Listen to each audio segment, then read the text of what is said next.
Friends, আমি তো তোমাদের সঙ্গে ভেটকি মাছের পাতুরি আগেই শেয়ার করেছি। আজকে ভেটকি মাছের একটা অন্য রেসিপি দেখাবো। যারা ভেটকি মাছটা কাঁচা খেতে চাও না তাদের জন্য। ভেটকি মাছটা ভালো করে ধুয়ে নিয়েছি। এবার আমি এর মধ্যে নুন হলুদ মাখিয়ে নেব। তেলটা গরম হয়ে গেছে। এইবার আমি ভেটকি মাছগুলো তেলের মধ্যে দিয়ে দেবো। এগুলো আমি বেশি ভাজবো না, হালকা হালকা করে ভেজে নেব। এক পিঠ ভাজা হয়ে গেছে, আর একটু তুলতে দেবো। মাছগুলো ভাজা হয়ে গেছে, এবার আমি মাছগুলো তুলে নেব। যেহেতু মশলায় আমার লঙ্কা অনেকটাই দেওয়া আছে, তাই আমি তেলের মধ্যে দিয়ে দেবো দুটো চেরা কাঁচা লঙ্কা, আর দিয়ে দেবো কিছুটা কালো জিরে। এইবার দিয়ে দেবো করে রাখা মশলাটা, আর দিয়ে দেবো পরিমাণ মতো নুন, আর দিয়ে দেবো হলুদ। এর মধ্যে আমি জল ব্যবহার করবো না, শুধু মশলার ডাব্বাটা ধুয়ে অল্প একটু জল দেবো।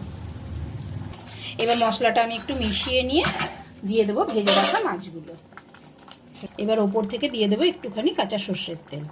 এইবার এইটাকে আমি ঢাকা দিয়ে লো ফ্লেমে 10 থেকে 15 মিনিট কুক করে নেব।